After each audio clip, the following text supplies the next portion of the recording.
Good afternoon, and thank you for joining us for today's edition of Modeling Inclusion. I am Leslie Hall, the director of the HBCU program at HRC, and I'm thrilled to be joined by my co-host, Ms. Brandy Jones, the director of programs and communications at the Rutgers Center for Minority Serving Institutions. Joining us today, we have the president of Virginia State University, Dr. Makolah Abdullah, and we're so happy to have him, and we're going to hop right in. How y'all doing today? Great. Having a great day. How about yourself? I'm doing well. I'm doing well. Thank you so much for joining us. So we're going to hop right to the chase. Last year, the Center for Minority Serving Institutions and the Human Rights Campaign, we embarked on a really like a 2-year partnership on inclusion and diversity concerns at HBCUs and how we can bring both of our organizations to bear to improve and to continue to enhance LGBTQ diversity on HBCU campuses. And this is really just a culmination of our work over the last couple of years, where in December of 2020, we released a brief that highlighted all the wonderful things that HBCUs were doing in this space. We all know that some of our institutions can improve in many areas, but there are some HBCUs that are doing really amazing work, and your school is one of them. And so we wanted to certainly have you on and just talk about some of the great things that's happening at Virginia State, and we can talk about some other like broader higher ed concerns, particularly after COVID.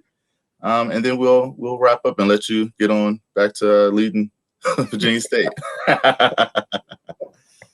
So thank you again for joining us. And I would be remiss if I didn't say that you were the first one of these conversations, partly because you are a Howard alum, and I'm a Howard alum, and I know that you just received the Alumni of the Year award or something big that only like a few people get at Howard. So congratulations on that as well. Thank you. Thank you so much. No worries. So the first question really is just about your work at Virginia State around LGBTQ inclusion. And so we wanted to know, like, what were some of the best practices or efforts that you brought to Virginia State just based off of LGBTQ inclusion? Well, I'll tell you, and I know that you've heard me tell this story a dozen times, but it wouldn't be inclusion here at Virginia State without certain people who've really done some incredible work. Ms. Chevelle Moss Savage, who really led our efforts from before I got here to now. Ms. Regina Barnett Tyler, who operates as our interim associate vice president for student engagement. We've got a number of people here at Virginia State who have been committed to diversity and inclusion as it relates to the LGBTQIA community.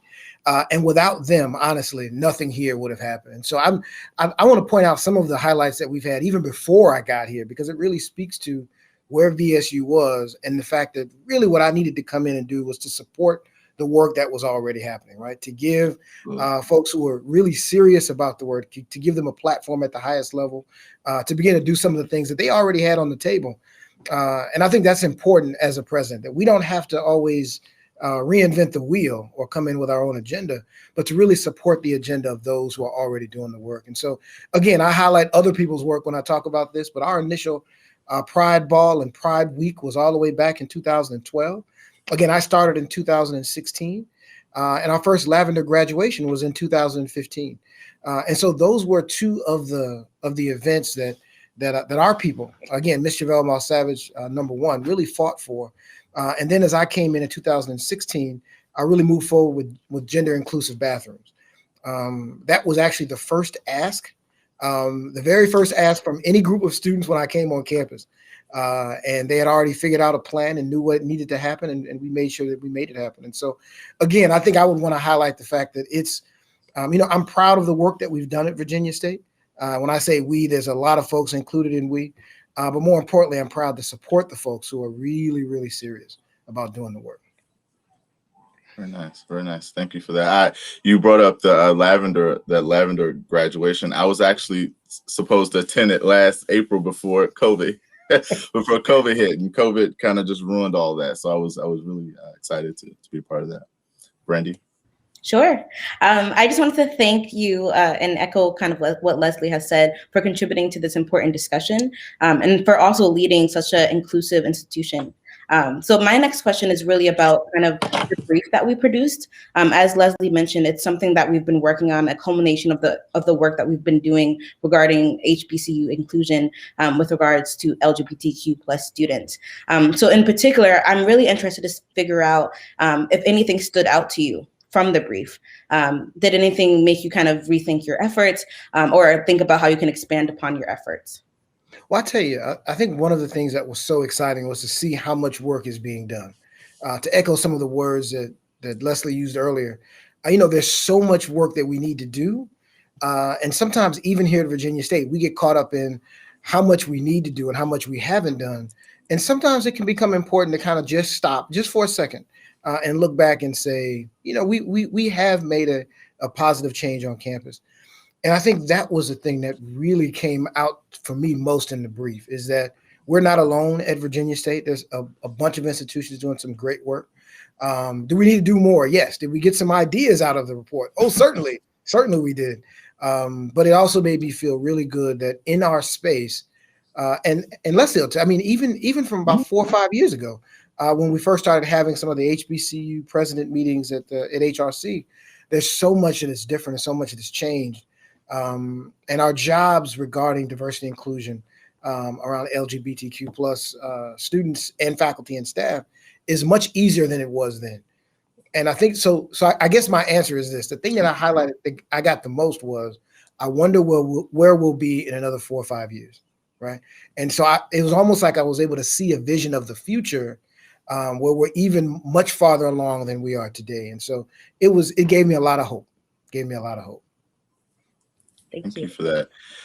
You mentioned earlier how presidents don't have to reinvent the wheel, and I really appreciate that, because so many, when I visit campuses and stuff, some staff at some campuses, I won't say what staff and what campus, but some staff say that some of the challenge is managing up and leading up, because with issues as delicate as this LGBTQ one that we're talking about now, it really requires a lot of buy-in from the top leadership. And so I know that many institutions were engaged in some really powerful work before the COVID-19 pandemic happened. Mm-hmm. And so, with your higher ed leader hat on, what do you think, what do you think are some of the impacts of the COVID pandemic on LGBTQ efforts, moving forward? The HBCUs. One of the things that we're going to package this webcast to is other presidents, and that's why we wanted to be sure that we had a president have this conversation with us initially. And so, just kind of like talk us through how you think the COVID pandemic may have impacted this movement, because it was like at first a lot of schools were racing towards this particular goal, and then the pandemic hit, and it was like, okay, put a pause on that. So just kind of talk us through that, because maybe this is a selfish question for Brandy and I, but we really kind of need to know like how to move forward with this. I tell you, I don't think I have answers more than I have the same questions, but let's talk through it and have some fun. I know that one of the things that we were all trying to do, we call it diversity and inclusion for a reason, right? Because we're trying to include everyone in our campus community, in our campus life, in our campus culture. And right now with COVID, the very fabric of our campus culture has been impacted, right? And so then the question becomes, include into what? As we have so many of our campuses where, just a year ago, if you wanted to have an event with students, the whole purpose was to get as many students together as possible. Right, and now the purpose is to not get as many students together as possible. And so I think that this is going to be an incredible transition, because what we call higher education involvement, engagement for all students is something that's undergoing a radical change. And part of that is good. Part of the radical change is the ability to be face-to-face and to be remote at the same time. Part of radical change is how to involve people into student activities when you're not around. But also part of the radical change is so many of our students use our institutions as a place to get away, to find themselves, to grow into the best versions of themselves. And now for some, the campus environment isn't a place where you can go to, right? And so it's a huge challenge. I think one of the best parts about it, though, is that we are all more focused on mental health of our students, how our students are doing academically, and how they're doing emotionally. And so I think that impact will play really well as we start looking at diversity and inclusion. But one of the great things, though, is that it's evolving. Let me stop. I said I lost my train of thought. Your phone made me lose my train of thought. My mother's phone, who still has a house phone. We love your mama. We love your mama. Oh, here it is. Okay. But one of the really good things about it is that in being an event that is so incredible to happen to us, I think there's always an opportunity to really move some things forward even faster. That's one of the things that I've asked my team here at Virginia State. We have a presidential leadership group for LGBTQIA. And one of the things that I've asked them is, what kind of big things can we do? How can we accelerate progress in this time where there's so much opportunity? And so I'm hoping that our team here at VSU can look at some things that are more to create a more diverse and inclusive environment. But I think that we got to seize the moment and make some things happen. Thank you. Even with that interruption. Even with COVID. Yeah. That actually leads me to my next question. So COVID is a global health pandemic. I think that it's brought forward so many health disparities within particular communities, within particular populations. More particularly, I'm thinking about the LGBTQ students on your campus. How do we ensure that they are supported, that they're not lost, that they feel affirmed when they're going into spaces like the Health and Wellness Center for treatment with regard to COVID or other kind of concerns related to their health? I'm just really interested in kind of what that means on your campus. So we are really, really fortunate. I've only talked about 2 or 3 things that we've done here at VSU, but we've also implemented a diversity inclusion training module with all of our staff have to go through safe zone ally workshops, LGBTQIA 101 awareness training. And so we've done a lot of work here at VSU, but a lot of our work has come out of, so our champion, Ms. Chevelle Malsavage, she was in the counseling center. And so one of the great, benefits of that is that much of our work kind of came out of our health center and came out of our counseling center. And so that gives us, if you will, an advantage in that way, because much of our work was kind of rooted in health services. And I think that's particularly important because that's a place where all students go. But particularly those students who are LGBTQ plus, when they're having an event, when something strong is happening, and when they really need the most help. And so I'm proud that we're able to say that a lot of our efforts have come out of our health services area. But I think that you're right. You're absolutely right. It's critically important, and even more so during COVID, because COVID has created so much of a feeling of isolation for all of us, and it can exacerbate the challenges that we all already face mentally, right? And again, I think that's a great thing that COVID has done is put an extra emphasis on mental health, and we've got to make sure we carry that through post-COVID. So I think you may have already been alluding to it. A few seconds ago, you spoke about this opportunity, and like whenever something bad happens, it's like sometimes to get myself out of that, I'm like, well, look what I can do different now that whatever just happened. And so are there any things, whether it's happening at your school or other institutions, that we used to do pre-COVID, but now given, our new reality that we're transitioning from, the old way to the new way, any opportunities that you see currently or in the future that you feel is like something exciting that you can't wait to kind of see how this turns out? Because when you were saying like the whole purpose was to get folks to the auditorium, and now it's like we have to reimagine what student engagement like looks like, and I I don't want to do that much work, right? to have to rethink that. But are there anything else that like you're excited for as students prepare to come back in the fall that Virginia State may not have had the opportunity to do in the past? I'll tell you, one of the things that I'm really excited about, and I'm giving you guys a heads up. I don't even know if my team knows this, so I should probably tell them first. But I think it is a wonderful, again, when you have COVID and everybody's looking the other way with COVID, right? So now's the time to do some things that you might not have thought you had the opportunity to be able to do. We're really getting into our systems to make sure that preferred name can come up. We started using it. But I want to make it so that the preferred name that you have is the name that in all but the most official backroom systems, is that's the name that comes up more often. And so that everyone knows you by that name, and your faculty can call you by that name because it's the only name they know.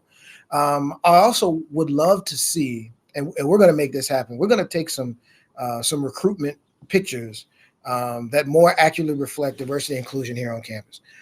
Again, I think it's a wonderful opportunity to do things that, and we've got some, but we haven't made the kind of concerted effort that I would want us to make as we continue to go forward. And so I think I think right now, in this time of COVID, when we've legitimately got a very real health emergency crisis on our hands, that it's also an incredible time to be able to do some things that maybe campus wasn't ready to do. But now I think campus will be ready to. These are, I would like to say, these are small things. I mean, when you talk about the idea of how many students you're going to have in the residence hall and how many classes you're going to have face to face, there's a wonderful opportunity now to break off some things that in a different world would have been big and now are really smaller and really get them done. And so that's the kind of thing I'm pushing my committee here, my leadership group here, to really let's make a difference at Virginia State. Let's continue to push the envelope if we can. That was good. Yeah, that was good. That's exciting. You better tell your leadership team about all. Hey, I'm gonna call them now. Yeah. Yes, that's I think that preferred names is a really great step. And actually, I want to pivot a little to think about kind of what the image of inclusion looks like on your campus. More particularly, I'm interested in how your social media, how your websites reflect inclusion, particularly for LGBTQ plus students. Do you feel like your images on your website as well as your social media are affirming? Do you feel like they're welcoming to students who might identify in a particular way? Do you see yourselves changing in any way to make sure that you're more affirming in that way? I think that's always, that really is the question. And I would say, even if it's off the website, right? But what is your institution doing? Very nice cat that came in the background. Very nice. And so that's always the question, right? Are you, whether it's website or social media or just campus life in general, are you affirming enough? Are you inclusive enough? I think the answer to that question, as a leader, I have to say no, right? I have to say no because I can't get better if I don't say no. Right, I have to be pushing to make sure that Virginia State is a better place. I can acknowledge that we are much better than we were 5 years ago when I came to VSU. The kinds of conversations that we have from office to office, where people understand that our students deserve to be called by their preferred name. They deserve to be called by their preferred pronouns. Many of us, I use my pronouns are on my email signature. On my LinkedIn page, right? So there's a lot of work that we are doing that I'm very, very proud of. Are we where we need to be? No. Our images where they need to be on the webpage? No, they're not. They're better than they were, but they're not where they need to be. And so I'm going to always answer that question. No, it doesn't matter how good we are, because I think that keeps the energy to continue to drive forward. And it helps you not to be surprised when somebody checks you, right? I mean, because somebody's going to check me and say, no, that's not it. And we need to be able to take that in, to digest it, and be able to move forward. So, thank you. You've given some real best practices here in just a short amount of time on this webcast. And so, I just want to recap some of the really wonderful things. One, it was, use this COVID pandemic as an opportunity to do some things that you haven't been able to do before. Let's use this opportunity to improve our front porch, to the university in terms of our social media, so that it reflects the diversity of the campus. And, leaders don't have to reinvent the wheel. There's somebody on your campus that maybe this is a passion of theirs, or, and this is something that they wouldn't mind digging their heels into and getting some things out of it. So, those are really great things that I think, leaders really need to hear. We only have like one or two more questions. I think, one of the last questions I want to ask is, outside of what we discussed today, are there any other recommendations you would give or best practices you would share with your other colleague, brother and sister presidents out there that maybe, looking for some more opportunity in this LGBTQ inclusion space? And my last question, I can answer again, but I want to ask it before I forget it. Leadership, a lot of, I run a leadership program with the students, and I'm always trying to get them to see themselves consistently growing. Like there's never a time when you're like not going to grow. And I can ask this again, because I know I probably just asked you two questions in a row, but I want to know like how you've grown over the last year as a leader. That's something that's really important to me. I'm trying to assess if what happened to me over this past year was a good thing or a bad thing, and so I'm still trying to assess like how I'm coming out of the pandemic. But just, as a leader of an institution, I would love to know how you have grown in your leadership ability. But before that, any best practices you want to share to your colleagues, and then just how you've grown? So that's best practices to share with my colleagues. That's kind of a double-edged sword, right? So part of me wants to say no, right? I got no best practices to share, right? Because I really believe that if we can create an incredibly inclusive environment here at Virginia State, if we can do everything we can for LGBTQ plus students, that we can garner our larger, like some of this is self-enlightened best interest, right? We want to be a larger school, and part of that is having our greater than fair share percentage of LGBTQ plus students. And so for part of me, right, I don't want to give anybody any hints on how to do it better, because we're competitors. Now, having said that, that was only supposed to be half funny. The real thing though is that the real advice is, and you mentioned it, so I'm going to piggyback off of what you said, that I said, is that there is somebody on your campus right now that's doing this work. There's somebody on your campus who's a real champion, who has been in some cases, not all institutions, but in some institutions has been underground because they have not garnered the support from the institution. Support them, elevate them to a higher position, get them the training that they need, so that it's not just that they are feeling, or that they're excited about it, but they have the right training in order to, one, train students, but also to train faculty and staff to be more inclusive. And I think if you do that, your programs will move forward much, much faster. And I think that for presidents, sometimes we are concerned that those who push LGBTQ plus initiatives aren't politically savvy enough to understand all of the challenges that presidents or universities face. And I would say that is far from the truth. As a matter of fact, they're probably more politically savvy than and can really help advance an agenda. And so if you as a president feel as if you're a champion, I think what you should do is to go out and find the on-the-ground champions that are making their work happen and really, really support them. But again, if you decide not to, that's fine too. Virginia State will just continue to try to do the best that we can to do well in the space. And I think that's that. Now I'm gonna answer your second question, leadership. Man, look, I think that this COVID-19 has been the biggest leadership challenge that personally I've ever faced. And I would imagine that that's true for every leader, for everyone who either runs an organization or significantly influences another organization. Because it's forced us to think way outside of the box in order to get some things done. And it's that creativity that ultimately will make us all better on the other side of it. Like just the mere fact, I used to see you once or twice a year in person, right? And now we've created a mechanism where we can have a conversation, and I can sit in my office and you can sit wherever it is, sir, that you are sitting. And I think that that's important. That kind of creativity, the way we can continue to engage people without being necessarily face to face, I think will open up tons of conversations that previously we thought had to be in person, but no longer have to be. And I think for all of us, it is. I'll tell you this much: I never thought, as a president, that I could cancel homecoming. That hurt. Like, I mean, that hurt. Right, I mean, right, like, really hurt. The idea that we couldn't have commencement face to face, it hurt. The idea that we didn't have students on campus in the fall hurt. It was hard. And those decisions to do those things were, one, decisions I never thought I would ever have to make. And two, were really gut wrenching. And I think that for most of us, we had to make those similar kinds of decisions. I think the process of being able to make those and go through those, I think they make us all stronger. I really do. And so I'm excited about what the world is going to bring. And we're going to continue to fight this COVID thing. And then we're going to continue to fight everything else we were fighting too.